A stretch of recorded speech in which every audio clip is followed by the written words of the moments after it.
Welcome to the Macworld Podcast. I'm Roman Loyola here with Jason Cross. Good morning. And Michael Simon. Hello, sir. So we're going to talk about the folding iPhone today.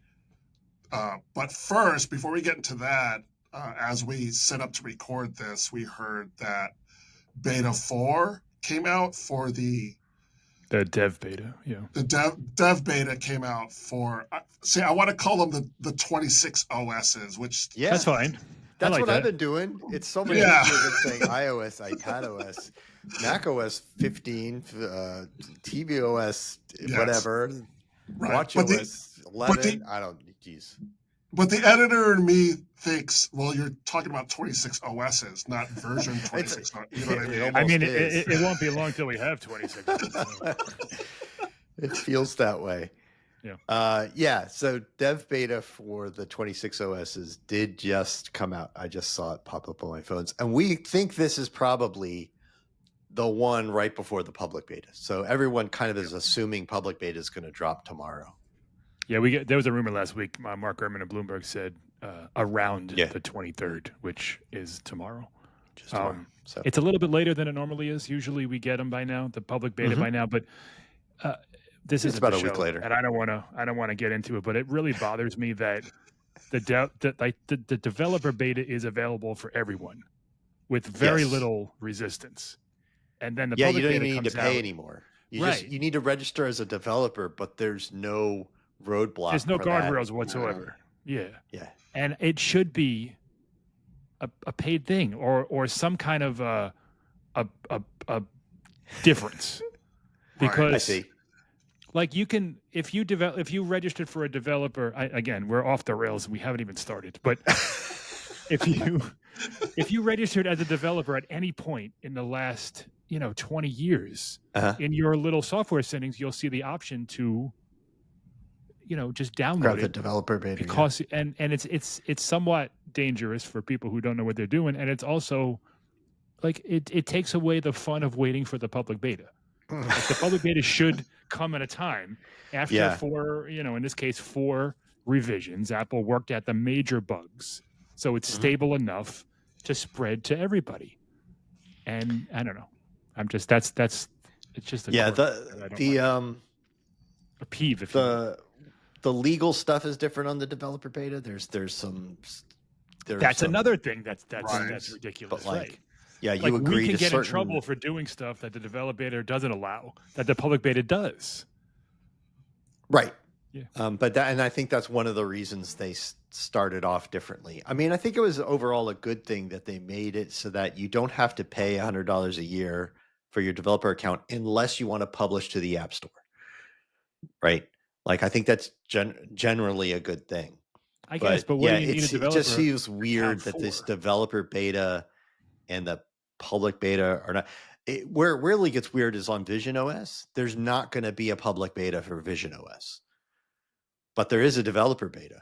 But you can get that developer beta for free. You just sign up for a different account. You just sign up for a developer account, which means agreeing to certain legal terms and stuff that you don't have on when you sign up for the beta. And nobody reads that stuff. Right. It's a beta. It's to cover Apple. And when you do stuff, but so it's very weird to me. They're in a weird place. But Roman, let's get by the time you hear this, the public beta will almost certainly be out. Almost certainly, yeah.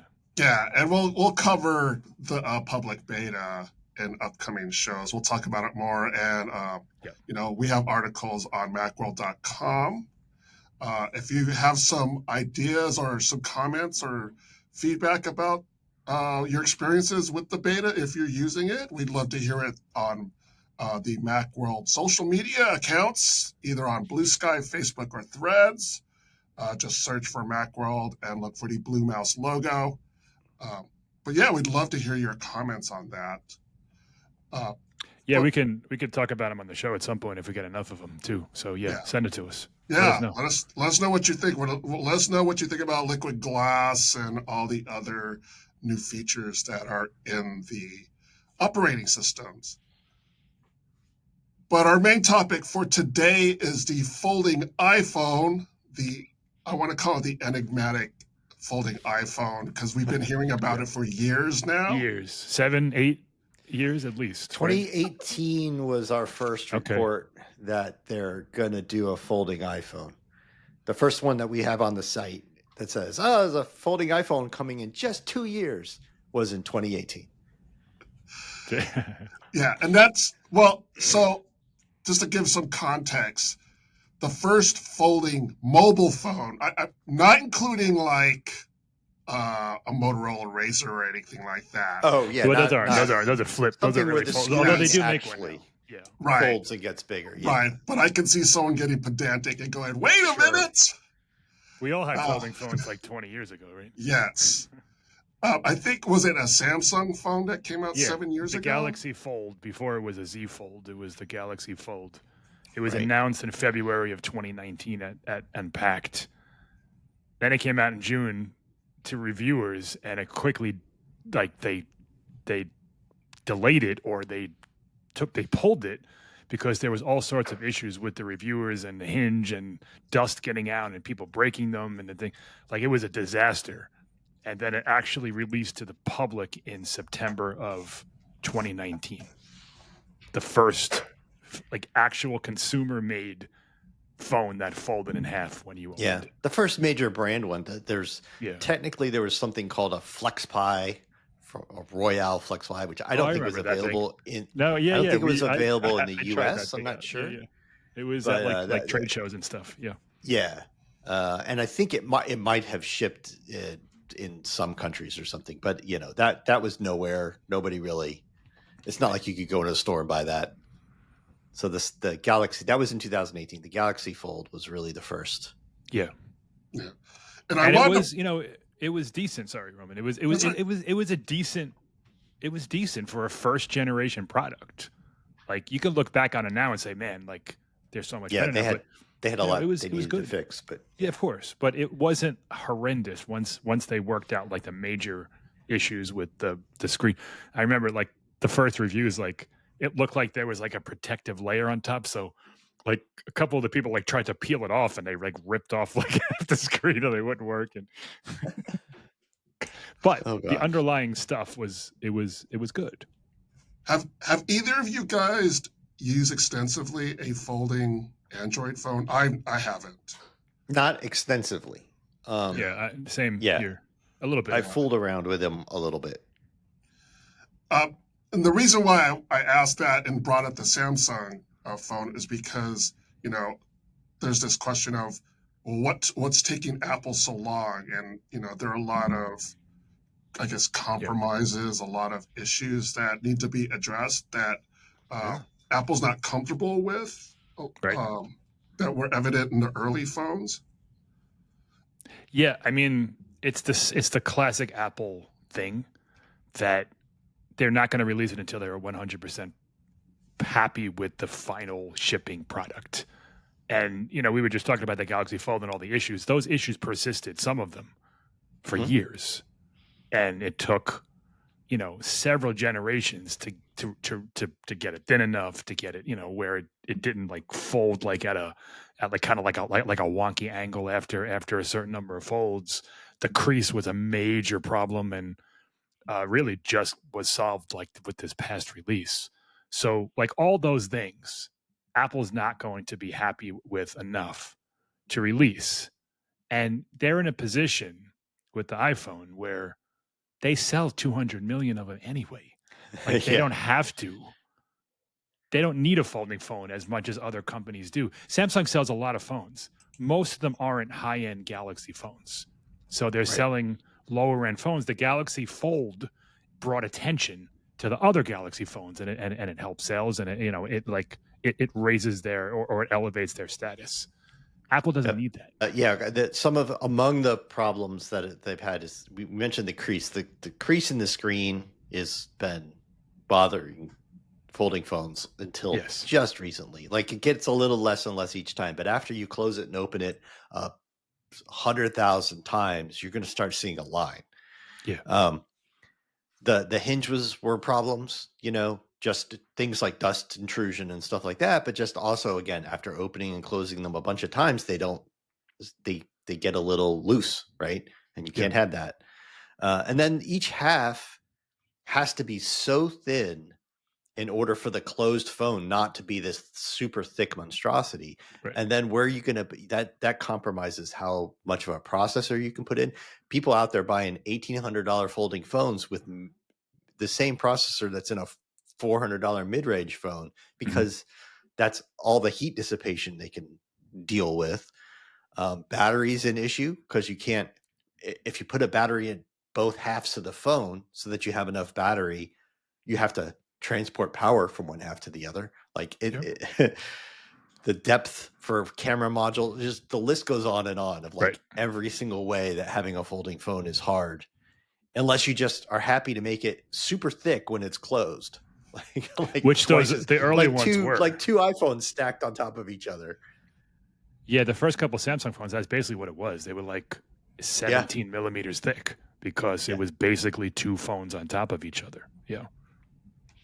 So now that we have the iPhone 17 Air, allegedly, we don't have it yet. That's why I say now that we've got that coming, and that's a thing, and they can get under 6 millimeters on that. You can see how two of those stacked screen to screen. A 12 millimeter phone that's thick, but it's not like I'm carrying a laptop around in my back pocket. Like it's doable. It's kind of within tolerance, so to speak. I guess. It's within things. And I suppose they've worked out most of the other issues with the screen and the hinge and all those other kinds of things. So the Samsung just released the Galaxy Z Fold 7. So obviously the 7th generation, and it's 9 millimeters folded, which is like a legit crazy. Like that's a phone. Like that's not much thicker. That's like a Pro. That's like a regular Pro Max or something. Yeah. And so there's a lot of talk that the 17 Air is kind of like a prototype of one side of a folding phone. Like they're working on that goodness. And it's the kind of thing that's like in solving the problems we needed to solve to have a folding phone, we were able to make this super thin non-folding phone. And then next year, we'll sell you two of them for only twice the price. And, Apple probably wanted to be the first there, but they're not. Mm-hmm. They're not even the second. Like, there's a couple of companies that have made, like, super thin folding phones now. And, I don't think they're concerned about being first, but I think that that's what they were working towards. And they, the 9 millimeters. I think there's an Honor one that's like 8 millimeters even when folded. Like they're super thin now. Yeah. So I guess we'll never really know, but I guess it's taken 7 years to figure out how to. I'm sure more than that even, but overcome these compromises that Apple didn't want to do. And there have been more reports coming out about this folding phone, which is why we wanted to talk about it today, because it's apparently coming next year or in the fall. Yeah, in the fall. That's what they're saying.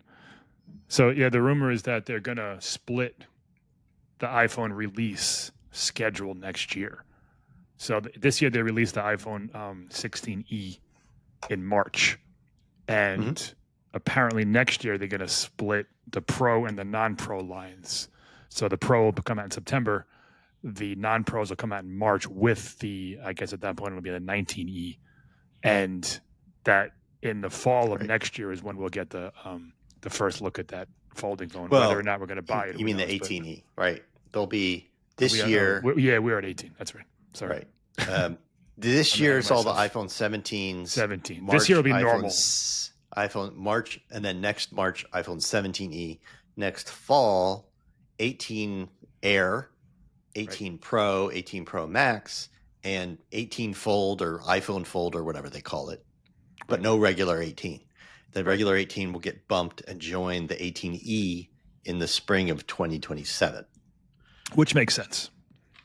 Yeah. Like, it makes sense. It does in a way, but I also worry that when they next fall of 2026, there will be no new iPhone that doesn't cost $1,000 or more. That's true.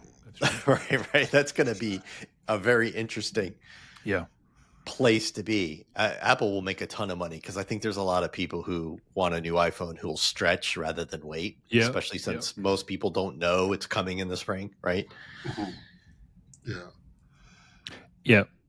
It also kind of bridges the gap, and there's no longer a 12-month wait between models. Now there's only 6-month wait between models, which will also help. So let's talk about some of the reports we've heard about this folding iPhone. So the latest we've heard is in regards to, I guess, the biggest concern. Oh, I'm sorry. The latest we've heard is actually, we talked about the developer beta earlier in the show. Mark Gurman reported that iOS 27, next year's operating system, is going to have several features that take advantage of the folding iPhone factor. Which I guess is which is good to know that they're not just going to simply make a folding phone that folds and unfolds and that's it. Right. Yeah. It's got to be, so multitasking is a big thing, obviously, when you open it up. Like so there's a lot of, I mean, the way Android works is they have those side-by-side apps, and they basically treat the center of the phone as a separate, like you're kind of working with separate screens. Like if you look like at you're holding two phones next to each other. So you could do 3-4 apps at the same time, but they're very much like 1, 2, 3, 4. Right. I mean, Gurman didn't provide any details, but I have to assume, looking at iPad OS 26, like that's more along the lines of what we're going to get with the folding phones. You're opening it up and it's more like an iPad, not side-by-side iPhone apps. Yeah, I really wonder if the screen's big enough that Apple kind of constrains it. They use that same system, windowing system, but they don't allow you as much freedom as they are on the iPad, where you can have windows going off the screen and you can put a dividing line wherever you want. It might be that same system, and developers access it the same way in terms of like, how do I make sure my apps draw properly at different sizes and stuff.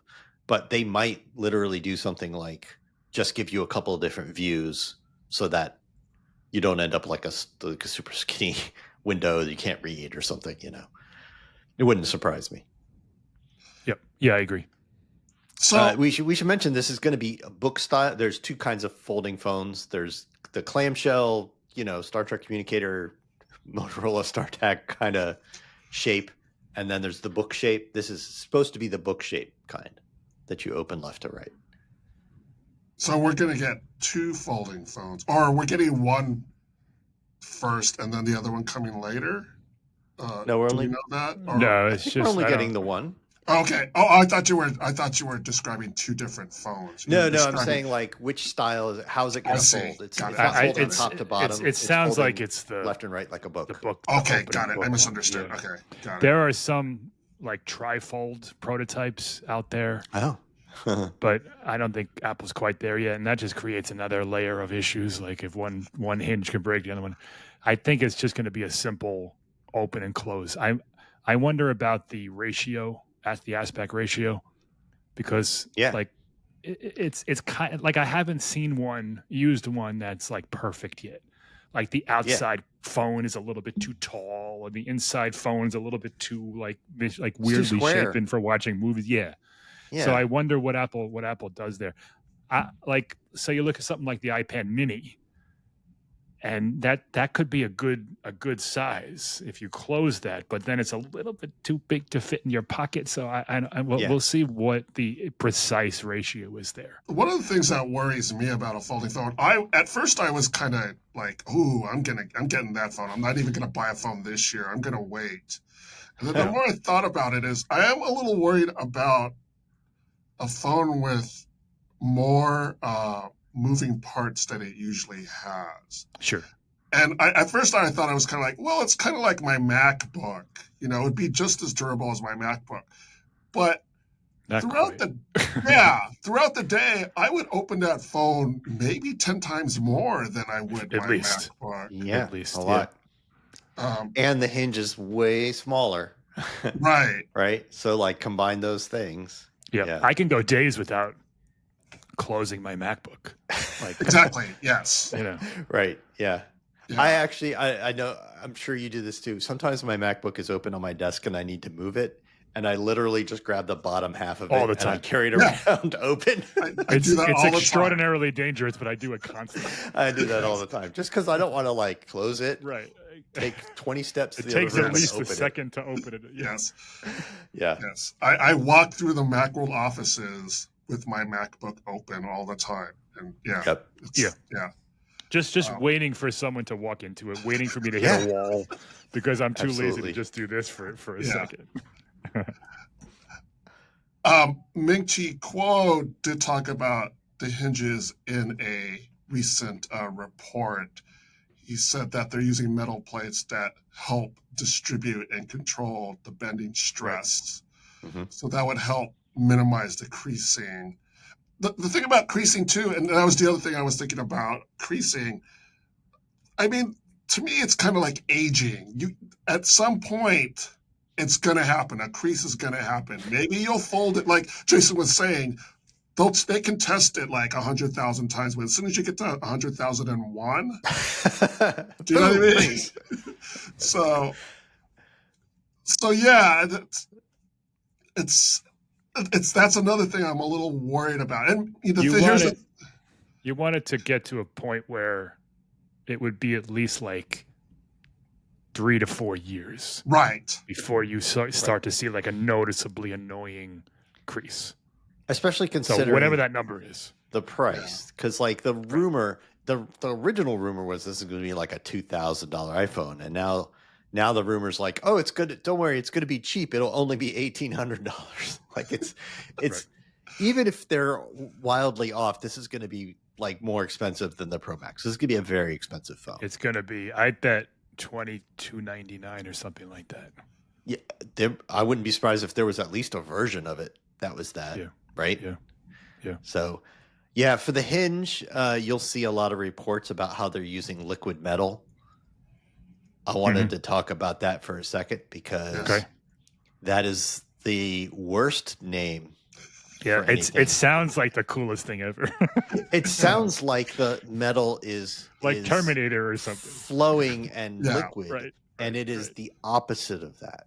So it's totally like a 1980s type branding type thing. It is. So what liquid metal is? I mean, there's a company that has a what do you call it? Patent on a process to make what they call amorphous metal alloys. So when a metal is so hot that it's in a liquid shape, all the molecules are all jumbled up. When it cools and becomes solid, all the molecules take on an ordered crystalline sort of structure. And then when you bend the metal and when it shears and breaks and stuff, it breaks along the lines of the crystalline structure. So if you super cool something really fast, you can cool it into a solid while it still has that amorphous crystalline structure, and then it becomes really, really hard to bend or deform by like compression or anything like that, which is excellent for super thin things. And the company Liquid Metal has a patent on a process to injection mold like super precise little things in a way that still super cools and makes the amorphous metal. Apple has a license to use that in phones. They have since 2010 or something, to use it in products and stuff. And the only product they've made is this. For the audio listeners, I'm holding up the SIM ejection tool. This is liquid metal. Yep. And if you have one of these, they don't come because now in the US, they don't have SIM trays anymore. But if you have one from an older phone and you try and bend this, you're like, this is super thin. This is as thin as a sheet of paper, and it is really hard to bend. Yep. And that's the point of using it for a hinge, a really, really small, delicate hinge in a folding phone. Is they're trying to make something that could be super tiny and super precise, but very hard to bend out of shape or get loose. When that little thing came out that Jason just held up, we wrote I don't know how many stories about this is like imagine the possibilities of liquid, and it's been like a decade, nothing longer, but I think. If this is, but yeah, if this is what Apple had in mind all the time, that makes a lot of sense to partner and license this stuff. How many years ago? Like, we don't really appreciate ever. Like, we're always like, oh, Apple should just do this. Like, it takes like 6 years to do anything when you're that big of a company and you have that much at stake. Yeah, the liquid metal thing, or amorphous metal alloys, some people call them metallic glass, whatever, has been used in lots of stuff. They use it in a lot of medical devices that need to be super thin and strong. It's been used for, like Roman mentioned before the show, it's been used in like golf club heads and stuff, because there's no amount of money a golfer won't pay for an imaginary benefit. Yes. So stuff, it's out there. It's just not used in a lot of phones and other other consumer electronic devices like that. So, Roman, don't clip that part about the golf. I don't want to get hate mail from golfers. All right, so kind of related to the hinge is, I guess, the display itself. We've been hearing reports of a 7.8-inch display when unfolded. Yeah, I mean, it's really hard to know what that means, because you're talking about a diagonal measurement, but it depends on the aspect ratio of how big and how easy that is to fold. And that's the most interesting part of this, is how big, or rather how wide, the screen will be when opened and closed. Because there'll be two screens. One will be on the outside. So like when you pick it up, it'll be like a phone. You'll be able to use the outside like you normally do. And then when you open it, it'll be an iPad or something like that. And how to mitigate that. I remember the first folding phone I used was one of the early Galaxy phones. And the cover screen, as they called it, was so vertical and weird. Like you almost had to open it to use it comfortably. Right. But that's no longer an issue. Like, they've changed it. The screens are bigger on the outside, and the bezels on all these things are so skinny that you can really stretch it.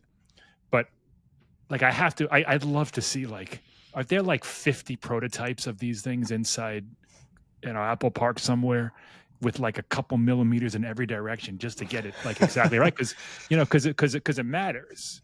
When you're talking about the difference between like a 8.3-inch iPad and an 11-inch iPad, it's not as important. But when you're talking about like holding it and using it easily, folding it, throwing it back in your pocket, like a couple of millimeters in any direction really make a difference.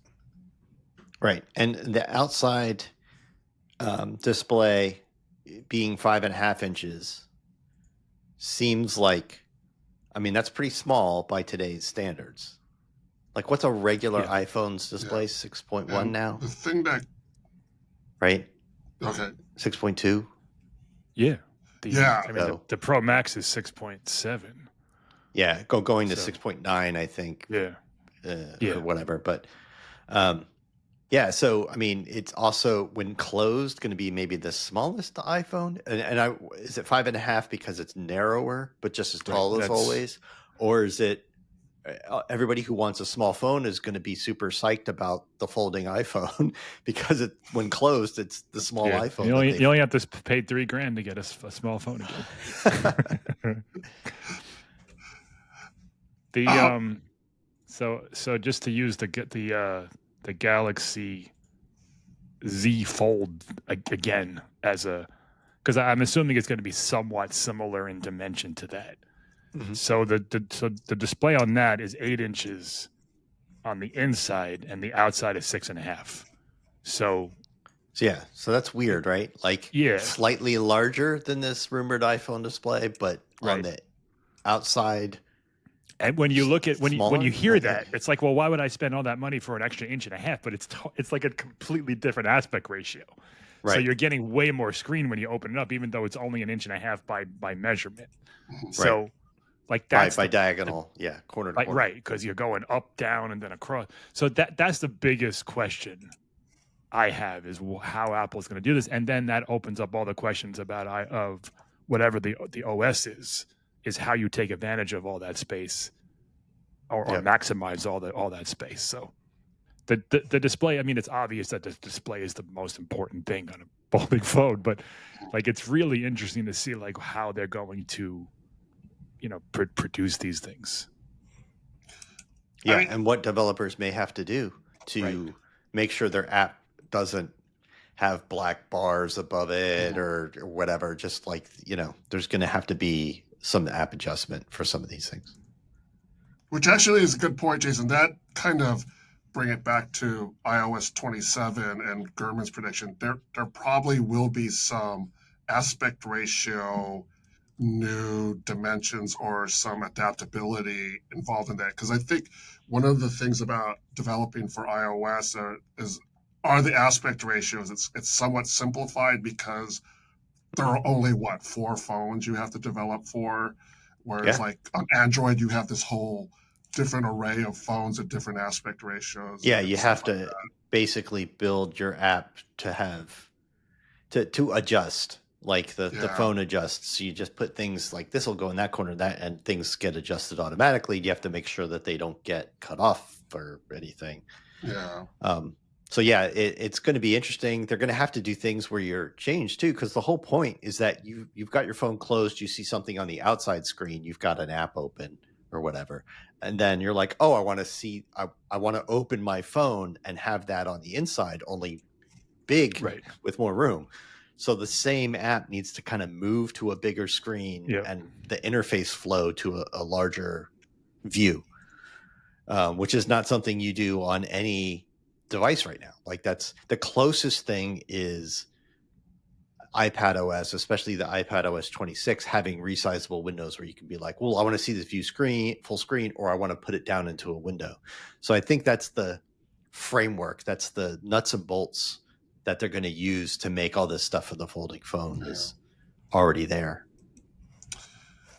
Let's talk about some more features. So there are reports that this phone is going to have 2 rear cameras and 2 front-facing cameras. So it sounds like a lot of cameras to me, but well, the 2 front-facing cameras there's one on the outside if you don't want to open your phone, and then there's got to be another one on the inside. One when it's folded. Yeah. So there are 2 front, and that raises also the questions about Face ID, because you would essentially need 2 different systems for Face ID if you want it to work when you have it folded and when you have it open.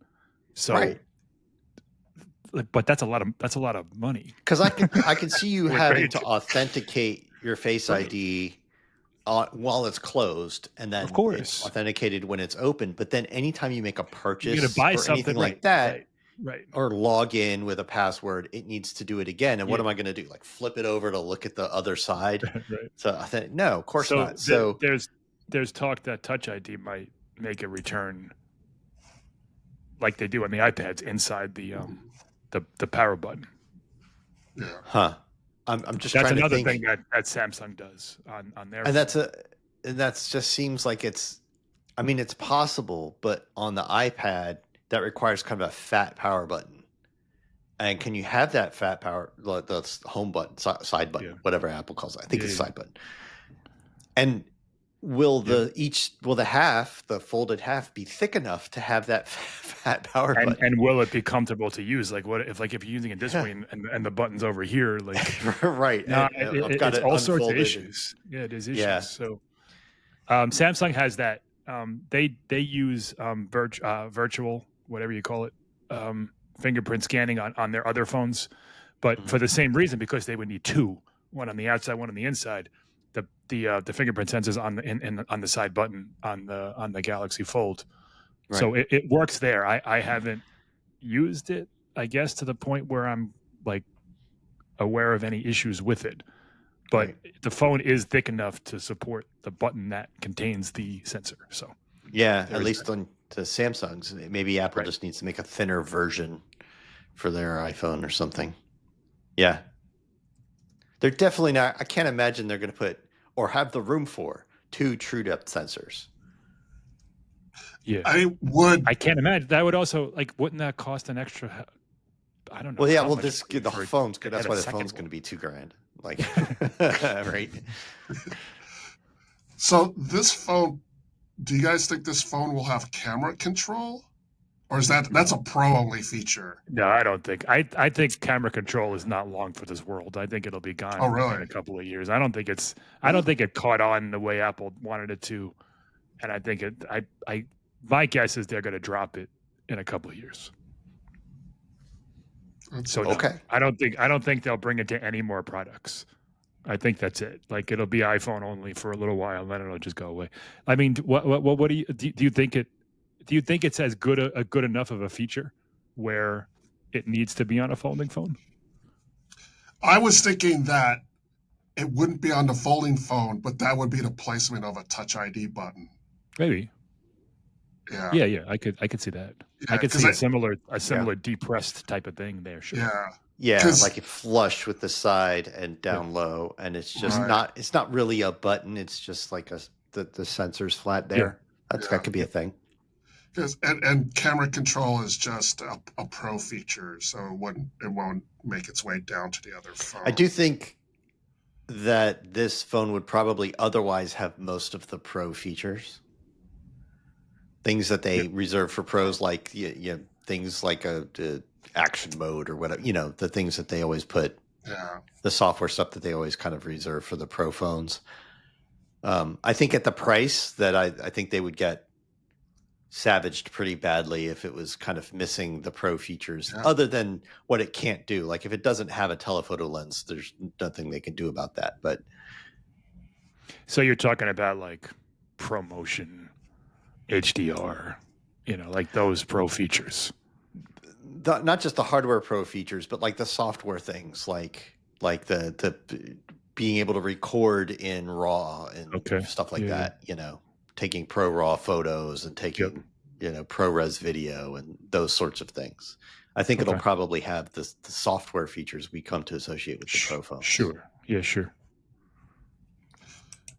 Yeah, because so it only have 2 rear cameras, so it's not the same as. Yeah, I don't think. I think the telephoto might get dropped. I don't think that's a huge issue. As long as the main cameras are better, right? And I think that's fine. I mean, I don't know. It is $2,000. Yeah, I mean, you have to. Well, we assume it will be. Yeah. Right. It's probably going to have, just like the pros have this year, 48 megapixel rears for the pros this year are supposed to have 48 megapixel for all 3 rear cameras, but the regular and the wide angle be 48 megapixel. If I had to choose to lose one, I would choose to lose the telephoto not because I take a bunch of wide angle landscape images all the time, but I take macro shots a lot. Yeah. And you really need that super close focal length of the wide angle to get a really good macro shot. And like zoom is nice to think about, but it's far less useful than all the other camera features. Like Jason, like macro is way better in my mind as well. Yeah, like Jason just said, then zoom. Zoom's fine when you're at like a concert or like a ball game and you want to zoom in, but that doesn't happen all that often. Usually, you're pretty close to the thing you want to take a picture of. Not to me. Like I'm sure there are people out there raging at their computer right now, saying, "Are you kidding? I never take a picture of something 1 inch away." If you have it, you zoom should, in all the time. It's very cool. Yeah, it is very cool. But I zoom all the time, and it's like, yeah, I know. And you'll get maybe you do, zoom, but you don't zoom to the point where you need a dedicated zoom. Like maybe people do, but you could still do 2x, 3x, 4x with a 48 megapixel main lens and have it be pretty good. Yeah, 2x looks fine. I mean, it's just a crop of the 12 megapixels in the middle, so that works fine. After that, you start to get the digital artifacts. It isn't as good as the zoom camera, but if I had to lose one. Yeah, agreed. I think most people would say that.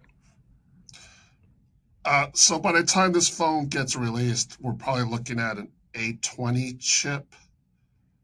A19's this year, so next year, and I guess we can guess on what kind of chip that is, but we really don't know. I mean, the rumors are that it's two nanometers. Yeah.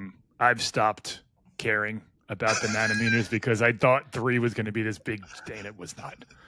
Like, it's just Apple's production. It's the next in line. And it doesn't. If you just thought every year that CPU gets 10 to 15% faster and the graphics gets 30% faster, and then every couple of years the neural engine gets some big jump that you don't know about because it just powers like the AI thing that doesn't happen instantaneously anyways. It's like a task you run. It's not just running all the time. So, I mean, I think that they're pretty much on that track for a while. Yep. The interesting things about these chip things to me are more like when they do architecture upgrades where I can look at what's new in the chip and go like, okay, so that means that the M series processors are going to be kind of at this performance level. It's you can kind of get a look at it. There's not supposed to be any magic with the A20 where it's like they're doing this thing for the first time. You're going to be amazed. Yeah. And another chip it'll probably have its own cellular modem. Would C, it's called C, right? The C series chip. Yeah, the C series should be Apple's cellular modem by then. Would it be 3 by then? But yeah, by then. C2 is... No, it would be 2. Dude, we have C1 now. We're not getting C2 this year. Okay. Right. And so C2 would be the phones for next fall. And some say, well, it might show up in the 17E in the spring even, but 2026 we'll get the C2. It would be including in this folding phone, and then C3 the year after. No one except for like people like us really care about that kind of stuff. Well, it depends, I guess, but yeah, not really. Yeah. Right. I mean, they only care if it doesn't work. Right. It's the fact that you can ignore it is like the greatest success that Apple could have. Like, is that it's you don't know. My phone just works. It's I don't totally care. true. I don't know how or why. Right. So, and it seems as though that on the 16E, it kind of was what happened. Yeah. You could find some way and run a bunch of tests and figure out that it's different in speed in some way, but the general public who bought it didn't seem to notice that anything went super faster or slower, or that the battery died too fast or anything. The power efficiency is supposed to be pretty good, but if it is, it's not so much better that you're going like, oh my God, my phone lasts forever because of this modem. Like nobody notices. So, I mean, good job, Apple. That's what they wanted. Well, speaking of the phone, speaking of the power efficiency, we haven't heard anything about what kind of battery this thing's going to have, right? Yeah. Nope. I mean, iPhones last pretty long right now. Presumably, it'll just last twice as long, or I don't know if most of these companies put battery in both halves of the phone or not. Right, that's true. And transfer power. Yeah, you've got to transfer power to and from just for like the cameras, but like to run 2 batteries, a battery in each half, or you just battery in one half and the motherboard's in the other. And so I don't know how they're going to lay it out. Yeah. It's a concern with all these folding phones because it's really thin. You don't have a lot of room for a lot of battery. You don't want to be concerned about, if the battery's in both sides, it'll heat up. And it's an interesting thing because iPhones get like 24 or whatever hours, and iPads only get 10. So there's got to be like you can't just throw an iPad system in there. It's got to last all day. Yeah. So battery life is the biggest question. I don't know how long. They did come out with reviews and stuff. Let me see if I can quickly find the Z Fold. The Z Fold 7, what the battery life is. But I assume it's going to be less than a regular phone. Yeah, like you're going to have to charge it some point. We know all day. For sure the iPhone 17 Air, like that's what everyone's talking about. They're like, the battery's gonna have to be smaller. We know it's smaller. All the leaks coming out of the battery size say, like it's smaller because it's thinner, and it's not going to last as long, even when you turn on any kind of battery management stuff, but still long enough. So I guess the question is, will it basically be like 2 iPhone 17 Airs, or is it more like one? Like, is the battery only in one side of it? Right. Or is it like one plus some change? Yeah, I really don't know how they're going to work it. So CNET's review of the Z Fold. The Z Fold lasted me about a day and a half with my usual routine of scrolling through social media, checking emails, watching YouTube video, blah, blah, blah. And CNET's 45-minute endurance test, which includes streaming, scrolling, video, blah, blah. The Galaxy Z Fold's battery went from full to 93% in 45 minutes. So that's probably good enough. Right. That'll last you most of the day if you use it for, use it a lot, which, people will. You'll have to charge it. But that's true of like the iPhone now. Yeah. I also have questions about if they're making it really thin and thin on both sides, like what that means for wireless charging coils and, Yeah, I was just about to ask, are any of these Android folding phones, are they Qi compatible? Do they support? Yeah, they must, right? They gotta. I don't know. So 25 watt wired, 15 watt wireless. So okay, that's the same. That shouldn't be an issue because you just put that on one side of the phone, the back of the phone. Yeah, if there's no battery on that side, or if it's thin enough, even if there is to the side, there's so many design considerations. Anything else we need to cover about this folding phone that we haven't? No, I mean we hit everything that's in the rumors. Yeah, there aren't a lot of rumors. There's a lot of question marks. Right. Yeah, well, my biggest question, and I'll ask Jason, do you think it's actually coming out next year? Oh, God. Like, for real? Like, we're going to actually be Oh, gosh. You're asking for my Polymarket odds or whatever. No, you know what? All right. So we have had almost every year since 2018, the folding iPhone is coming in 2 years. Like every new year, they say, but it's coming in 2 years. So it seems insane to say, like, no, this is really going to happen this time. I think we'll really know once we start to get some leaks of iOS 27. Because Gurman said in his report, they're about to start really working on iOS 27. They'll start to, there's some overlap between finishing up this year's iOS and starting next year's, and they're really starting in earnest to work on it.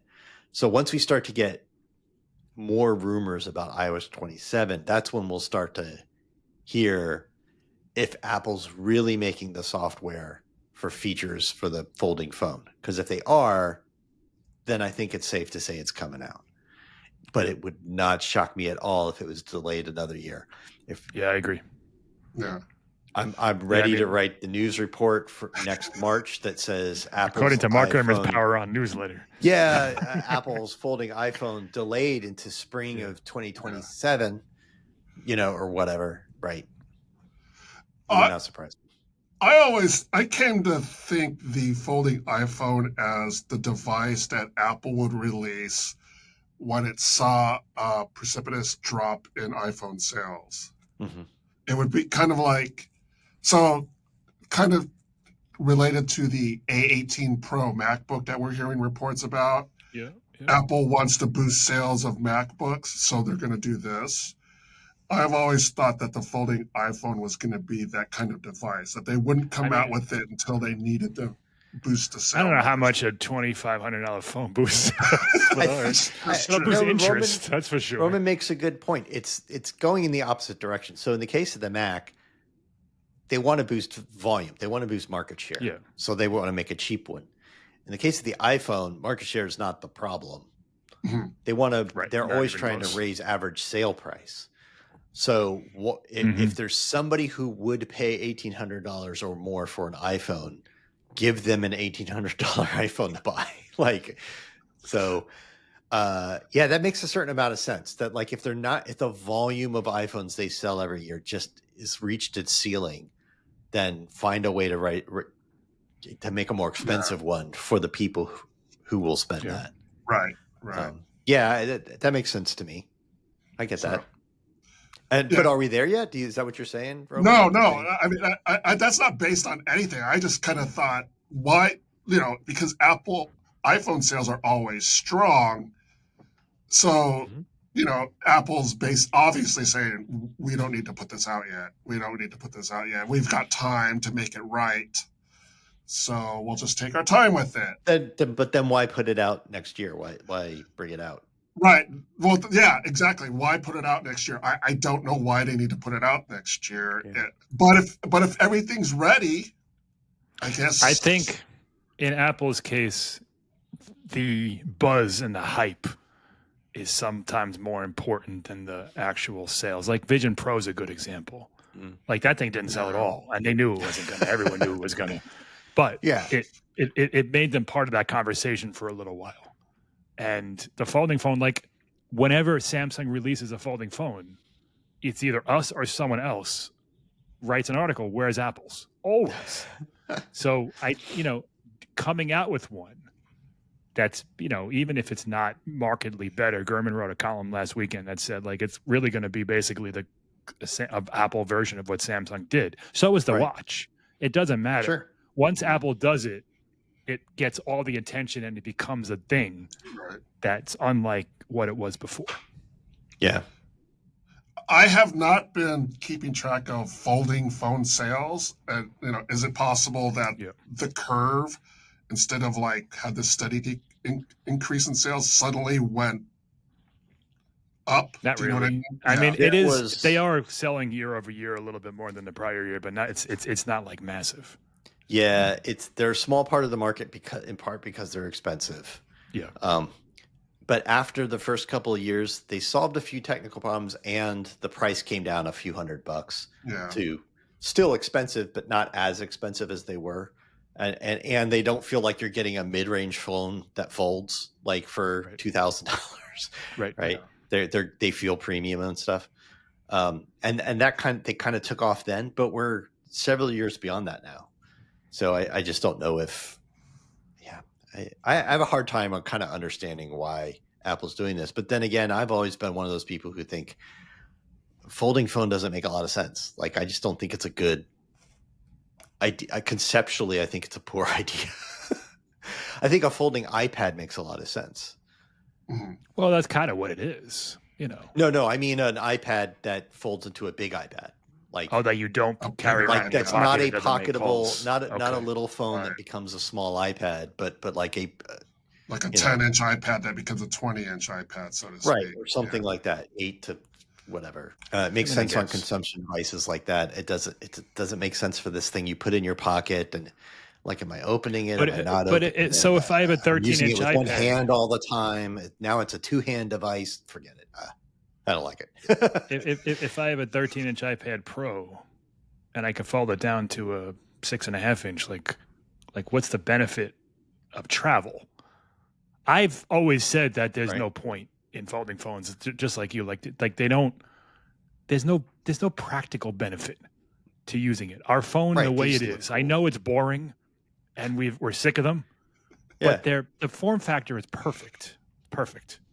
Right. We've settled in on this because we kind of, it's a thing that people use quickly while they're doing other things with one hand and all this other stuff. And now it's all of a sudden it's like a 2-hand device I got to think about. Like, I mean, it's like a MacBook. Like the reason why they haven't changed in 20 years is because they're perfect. Like, you can get bigger screens, you can get bigger keyboards, bigger trackpads. There are things you can do. But the form factor of opening this thing up, having a big giant screen and a keyboard, that's it. It's not. There's no other version that's better. I think the phone. I think a folding phone is going to be. It's the gimmick is cool.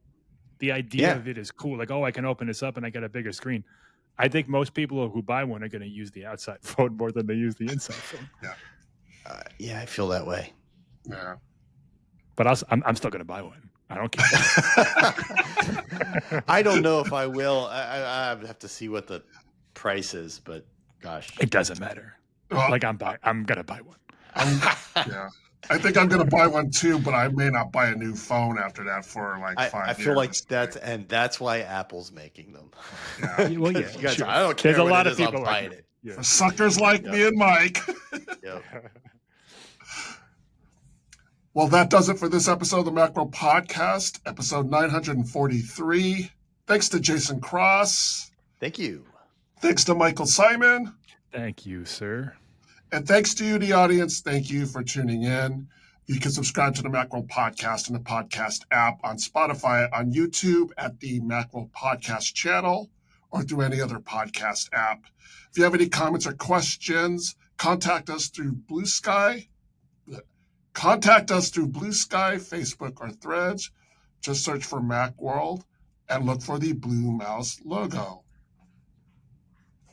I did it again. I did not paste the final line of the conclusion, and I can't remember it. How come I can't remember it? So tune in next week. Yeah, I think it's tune in next week for next episode of the Macworld Podcast as we cover everything in the world of Apple. See you next time. I think that's it. Yeah, it's about that. Yeah. I mean, I don't think no one listens that far anyway. Even if they do, like, it's all right. Just say see you next week. Yeah. They know what see you next week, and I'll do the YouTube.